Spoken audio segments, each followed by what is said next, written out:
আরও একটা রাত গোলাগুলির আওয়াজ, আতঙ্ক, সাইরেন আর অন্ধকারে কাটাবেন জম্মু কাশ্মীর সহ ভারতের উত্তর ও পশ্চিমাংশের সীমান্তবর্তী এলাকার বাসিন্দা বহু মানুষ। 2025-এর 6 আর 7ই মের মধ্যবর্তী রাতে অপারেশন সিঁদুর, 22শে এপ্রিল পেহেলগামে 26টি প্রাণ কেড়ে নেওয়া সন্ত্রাসবাদী হামলার যোগ্য জবাব বলে মনে করেন আপামর ভারতবাসী।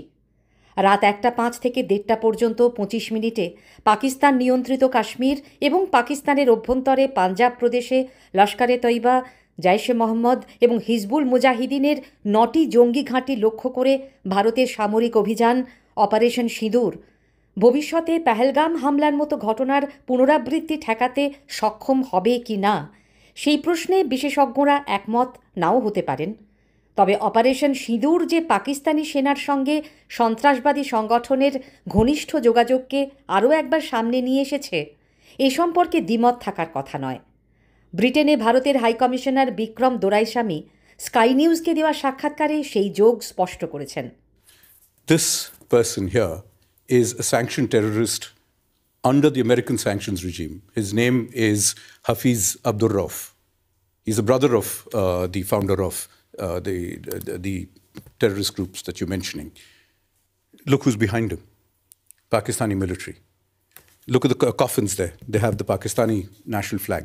If you're going to be giving terrorists state funerals, what does that make of your system?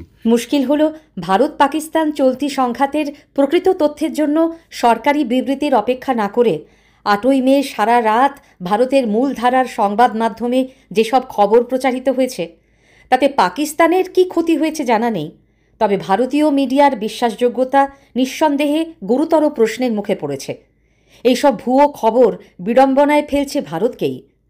কথায় বলে এক রামে রক্ষে নেই সুগ্রীব দোসর। গদি মিডিয়া হিসেবে পরিচিত সংবাদ মাধ্যমের সঙ্গেই সোশ্যাল মিডিয়ায় ফেক নিউজ আর মিস ইনফরমেশনের ছড়াছড়ি বহু মানুষকে বিভ্রান্ত করছে। পাকিস্তানের তরফে 8ই মে রাত থেকে 9ই মে ভোর পর্যন্ত কিভাবে ভারতীয় আকাশসীমা লঙ্ঘন করে হামলা চালানো হয়েছে, সীমান্তে অস্ত্রবিরতি লঙ্ঘন করে পাকিস্তানি গোলাগুলি বর্ষণে কত ক্ষয়ক্ষতি হয়েছে তার বিবরণ সাংবাদিক সম্মেলনে দিয়েছেন ভারতীয় সেনা ও বায়ুসেনার 2 মহিলা অফিসার কর্নেল সোফিয়া কুরেশি এবং উইং কমান্ডার বমিকা সিং। 8 से 9 मई 2025 की मध्य रात्रि को पाकिस्तानी सेना ने सैन्य बुनियादी ढांचे को निशाना बनाने के इरादे से पूरी पश्चिमी सेना पर भारतीय वायु क्षेत्र का कई बार उल्लंघन किया। यही नहीं बल्कि पाकिस्तानी सेना ने नियंत्रण रेखा पर भारी कैलिबर वाले हथियारों से गोलीबारी भी की।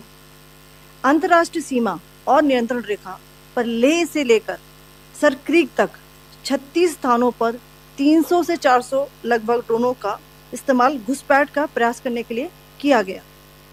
भारतीय सशस्त्र बलों ने काइनेटिक्स व नॉन काइनेटिक साधनों का उपयोग करके इनमें से कई ड्रोन्स को मार गिराया। পাকিস্তান অসামরিক বিমানকে কিভাবে ঢাল হিসেবে ব্যবহার করছে তাও ব্যাখ্যা করলেন তারা। पाकिस्तान ने अपना नागरिक हवाई क्षेत्र बंद नहीं किया। पाकिस्तान अपने नागरिक विमानों को ढाल के रूप में इस्तेमाल कर रहा है, जबकि उसे अच्छी तरह से पता है कि भारत पर उसके हमले से हवाई रक्षा की तीव्र प्रतिक्रिया होगी। তাদের সঙ্গে হাজির ছিলেন বিদেশ সচিব বিক্রম মিশ্রি। পরমাণু অস্ত্রধর 2 প্রতিবেশী দেশের মধ্যে উত্তেজনার উত্তরোত্তর বৃদ্ধি আন্তর্জাতিক মহলকে উদ্বেগে রাখলেও মার্কিন উপরাষ্ট্রপতি জেডি ভান্স পরিষ্কার জানিয়ে দিয়েছেন এ ব্যাপারে তাদের কিছু করার নেই। India has its gripes with Pakistan. Pakistan has responded to India. What we can do is try to encourage these folks to de-escalate a little bit, but we're not going to get involved in the middle of a war that's fundamentally none of our business. কতদিন চলবে এই পরিস্থিতি আমরা জানি না। তবে সচেতন দেশপ্রেমী হিসেবে অসত্যের প্রচারকে বর্জন করে সত্যের পাশে দাঁড়াতেই পারি।